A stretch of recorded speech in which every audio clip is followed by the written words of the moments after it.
Bung Joy, Anda melihat apakah memang faktor kedalaman skuad ini juga menjadi penentu dibandingkan dengan kehebatan taktik yang diracik oleh STY? Iya, dengan pergantian yang tidak banyak ya, bahkan backbone-nya itu kan backbone-nya timnya Sintayong itu kan udah hampir 95% gitu loh. Jadi penggantiannya satu paling Rio Fahmi diganti Fatur gitu kan. Yang lain kan nggak ada, paling di depan misalnya kalau strike waktu nggak main masuklah Hoki Caraka atau Ramadan Sananta. Jadi memang betul kata Aryo nggak mewah gitu loh.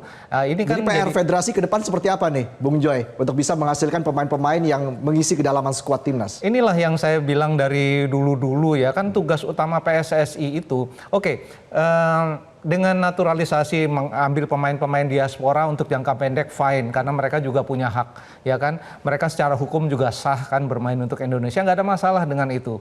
Kalau untuk yang senior, saya pandangannya beda lagi, tapi untuk yang junior, yang U23 ini kan dia memberi dampak yang luar biasa. Strike memberi dampak, Hapner, Nathan dan segala macam itu menarik pemain-pemain yang berada di liga lokal, liga domestik untuk setara dengan mereka. Gimana caranya? Ini kan kalau PSSI melakukan naturalisasi, apa investasi dia? Investasi PSSI untuk menaikkan kualitas kompetisi domestik sehingga bisa menghasilkan pemain yang setara dengan Strike, dengan Hapner, ya kan, dengan Nathan. Apa investasinya kan nggak ada gitu loh. Itu yang saya gugat dari dulu gitu loh. Kalau mau tuh kan memang kita bangun tuh bukan kalau grassroots. Tapi masa sama sekali nggak ada, Bung Joy? Saya nggak pernah melihat apa sih yang dilakukan, katakanlah sejak zaman saya melihat PSSI sejak zaman Aswar Anas, Nurdin Halid sampai ke sini. Apa yang mereka lakukan terhadap satu kompetisi usia muda? Yang bikin bukan mereka, yang bikin adalah swasta-swasta di luar PSSI gitu loh. Dan itu kan tidak terkonek, tidak punya data PSSI-nya gitu. Kan harusnya itu tanggung jawab Asprof, tanggung jawab PSSI pusat. Asprof Jawa Barat, kamu harus bikin kompetisi usia muda 10, 12, 14, 16 karena itu roadmap-nya FIFA. Kan nggak pernah dilakukan gitu loh. Jadi investasi apa yang dilakukan oleh PSSI untuk pembinaan usia muda? Kan nyaris nggak ada. Kalau hanya mengandalkan naturalisasi, pertanyaan saya sampai kapan untuk menaturalisasi sampai Indonesia masuk Piala Dunia? Kan bukan begitu. Coba lihat statuta FIFA yang diratifikasi oleh PSSI. Tugas pertama federasi negara di bawah anggota FIFA adalah membuat kompetisi yang berkualitas untuk bisa bersaing di level dunia. Jelas kok, dalam pembukaan aja udah ada. Kan itu nggak pernah dilakukan oleh PSSI. Lalu sekarang mereka foya-foya dengan naturalisasi, oke saja. Tapi sampai kapan? Kan itu harusnya jangka pendek aja. Dan fokus mereka, Liga 1 harus naik levelnya. Harus banyak pemain-pemain yang go abroad untuk bisa bersaing ketika mereka membela tim nasional, bisa bersaing dengan Strike, dengan Hapner, dengan Nathan. Gitu. Kan itu harusnya yang dirancang oleh PSSI. Bukan siapa lagi ya yang harus kita ambil, siapa lagi yang harus kita ambil dari Liga Belanda, dari Liga Inggris. Kan fokus mereka sekarang itu, gitu loh. Erick Thohir keliling Eropa, Sintayong bahkan juga keliling Eropa untuk cari itu. Kan bukan itu tugas PSSI gitu. Oke, baik. Saya tanya langsung ke Coach Neil. Coach Neil, Anda juga pernah melatih klub, melatih tim nasional. Apa sih kendalanya dalam mencari bibit-bibit muda sejauh ini?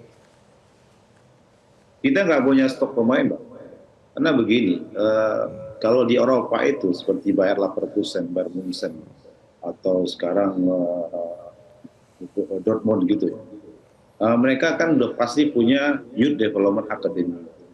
Youth Development Academy itu kan usia 6 tahun sampai usia 18 tahun itu dibina, dan itu masing-masing usia itu ada coachesnya yang mempunyai sertifikat.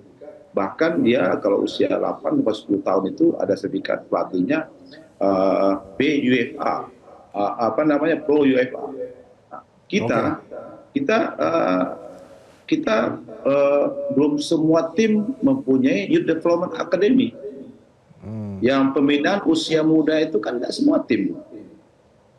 Kalau ada tim ada, tapi tidak berjenjang dari usia 6 sampai usia 18 tahun. Mungkin masih ada usia seperti 15, 16, 18.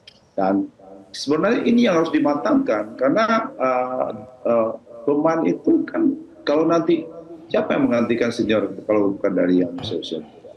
Iya. searching data-data pemain ini tentu dari pelatih yang berkualitas, pelatih yang punya sertifikat. Kualitas di pemain itu ada kualitas outputnya. Kalau pelatihnya bagus, pemain berkualitas bagus. Nah, kalau ya kita contoh aja di Bayer Leverkusen, seperti saya pergi ke Leverkusen itu kan tim Youth Development Academy ada suatu base camp, lapang bola ada 2, 3 untuk ini, ada kompetisi berjalan tiap minggu, udah tahuan siapa yang juara 1, juara 2, usia 18-nya juara siapa, usia 20-nya juara siapa, kan begitu. Nah, sekarang kita lihat ada nggak semua tim yang 18 tim yang di Liga 1 mempunyai Youth Development Academy nggak? Ada dokter timnya, ada fisioterapinya, ada pelatih goalkeeper, semuanya terstruktur itu, jelas itu. Nah, ini mungkin tugasnya PSSI, bagaimana merapikan. Ada sih, tapi kita harus rapikan juga. Ada EPA itu kan ada itu. Setiap tim di kompetisi yang masuk ke Liga 1 mempunyai EPA usia 16, 18, 20. Tapi EPA ini apakah dia punya sendiri? Punya tim itu sendiri? Kadang semoga itu menjadi masukan juga untuk PSSI dan semoga momentum di Piala Asia ini juga menjadi momentum bagi PSSI untuk membenahi kompetisi domestik.